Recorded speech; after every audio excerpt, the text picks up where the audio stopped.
పోలీసులు తనిఖీ చేశారు. ఉద్యోగుల కంప్యూటర్లు, ల్యాప్టాప్లు క్షుణ్ణంగా పరిశీలించారు.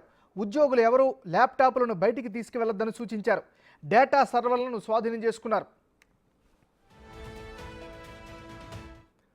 వైసీపీ ప్రభుత్వంలో చాలా చీకటి జీవోలు ఉన్నాయి అని భావిస్తున్న కూటమి రెవెన్యూ శాఖలో ఫైళ్లు భద్రం చేయాలని చంద్రబాబు ఆదేశించారు. రాష్ట్ర వ్యాప్తంగా భూములు భారీగా చేతులు మారాయని అనుమానిస్తున్నారు. ఎటువంటి భూములు కేటాయించొద్దని ఆదేశించారు. అధికారుల బదిలీ ఫైల్స్ కూడా నిలిపివేయాలని ఆదేశాలు జారీ చేశారు.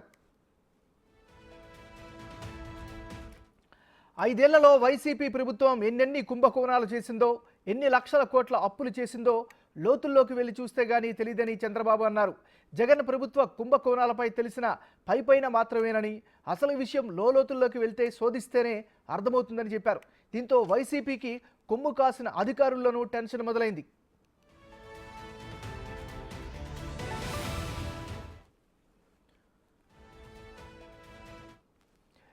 మనం బ్రేకింగ్ న్యూస్ చూస్తున్నాం. గత ప్రభుత్వ నిర్ణయాలపై చంద్రబాబు ఫోకస్ పెట్టారు.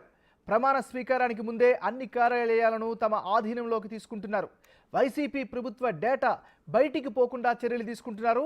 ఇక ఈ చర్యలకు సంబంధించి మరింత తాజా సమాచారాన్ని విజయవాడ నుంచి మా రిపోర్టర్ మల్లికార్జున్ అందిస్తారు. మల్లికార్జున్, చెప్పండి.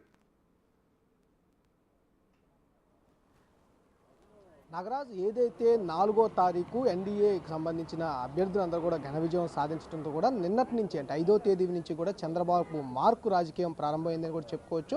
ఏదైతే 2019 నుంచి 2024 మొన్నటి వరకు ఏదైతే ప్రభుత్వానికి సంబంధించిన నిర్ణయాలు, ఆ నిర్ణయాలకు సంబంధించిన డేటా మొత్తాన్ని కూడా ఈ బయటికి పోకుండా ఉండేందుకు కూడా చర్యలు చేపడుతున్న పరిస్థితి కూడా కనిపిస్తూ ఉంది. ఈ నేపథ్యంలోనే ముందుగా సచివాలయంలో ఏదైతే ఐటీ వింగ్ ఉందో ఆ ఐటీ వింగ్ అంటే ప్రభుత్వానికి సంబంధించి మొత్తం జీవోలు విడుదలైన డేటా అంతా కూడా అక్కడే సర్వర్లో స్టోర్ అయి ఉంటుంది కాబట్టి ఆ సర్వర్ నుంచి కూడా డేటా అనేది బయటికి పోకుండా ఉండటం కోసం నేపథ్యంలోనే నిన్న పోలీసులు డైరెక్ట్గా ఐటీ వింగ్లోకి వెళ్ళడం జరిగింది. అక్కడున్న ఎంప్లాయీస్ ఎవరైతే ఉన్నారో, ఉద్యోగస్తులు ఎవరైతే ఉన్నారో వాళ్ళందరినీ కూడా బయటికి పంపించడం జరిగింది. వాళ్ళ దగ్గర ఉన్న అంటే ప్రభుత్వానికి సంబంధించిన ల్యాప్టాప్లు కానీ సంబంధించిన ఎక్విప్మెంట్ అన్ని పరికరాలన్నింటినీ కూడా అక్కడ వాళ్ళు స్వాధీనం చేసుకోవడం జరిగింది. ఆ డేటా మొత్తాన్ని కూడా ఎక్కడా బయటికి పోనీయకుండా కూడా వాళ్ళ హ్యాండ్ ఓవర్ తీసుకోవడం జరిగింది. ఎందుకంటే గత 2019 నుంచి కూడా 2024 వరకు కూడా చాలా ప్రభుత్వంలో చీకటి జీవోలు అనేది రావడం జరిగింది. అంటే ఇటు ప్రభుత్వం అంటే గవర్నమెంట్ సంబంధించి ఏదైతే జీవోలు ఉన్నాయో అన్నింటిని కూడా పబ్లిక్ డొమైన్లో పెట్టకుండా కూడా అన్ని చీకటి జీవోలు విడుదల చేశారంటూ కూడా ఎన్డీఏ నేతలు మొదటి నుంచి కూడా ఆరోపణలు చేస్తున్న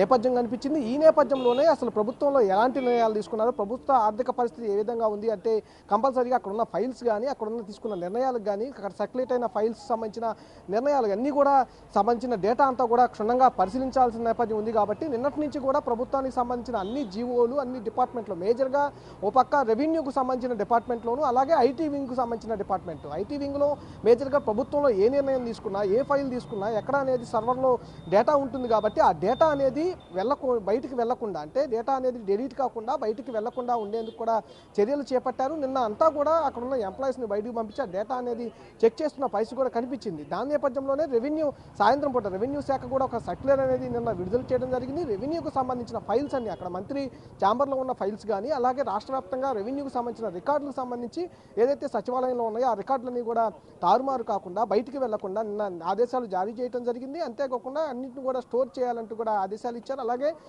కాంట్రాక్టులకు సంబంధించిన బిల్లుల్ని మంజూరు చేయొద్దని కూడా చెప్పడం జరిగింది. కాంట్రాక్టులకు ఎవరైతే ఉన్నారో భూముల బదాయింపు కానీ అట్లాంటివన్నీ కూడా నిలిపివేయాలని ఆదేశాలు జారీ చేయడం జరిగింది. అంతేకాకుండా రాష్ట్ర వ్యాప్తంగా భారీగా భూ కుంభకోణం జరిగిందనే ఒక ఆరోపణ అయితే ఎన్డీఏ నేతలు చేస్తున్న నేపథ్యంలో పూర్తి స్థాయిలో అంటే విచారణ జరిపించాలంటే డాక్యుమెంట్స్ అనే కానీ డేటా అనేది ఉండాలి కాబట్టి ఎక్కడ ఎరేజ్ అవ్వకుండా కూడా ముందస్తు చర్యల్లో భాగంగానే నిన్నటి నుంచి చంద్రబాబు మార్పు రాజకీయం అయితే రాష్ట్ర వ్యాప్తంగా కనిపిస్తున్న పరిస్థితి. అంతేకాకుండా మరికొన్ని డిపార్ట్మెంట్లు కూడా వాళ్ళ హ్యాండ్ ఓవర్లో తీసుకోవడం జరిగింది. అధికారులు ముందుగానే వెళ్తూ ఉన్నారు. అక్కడ ఉన్న డేటాని వాళ్ళు అక్కడ భద్రపరుస్తున్న డేటా ఏదైతే ఉందో వాటిని పరిశీలిస్తూ ఉన్నారు. ఎక్కడ డిలీట్ చేసిన అవకాశం ఉందా లేదా అనేది పరిశీలిస్తున్న పరిస్థితి రాష్ట్ర వ్యాప్తంగా కనిపిస్తూ ఉంది. Nagaraj, right, thank you Mallikarjun.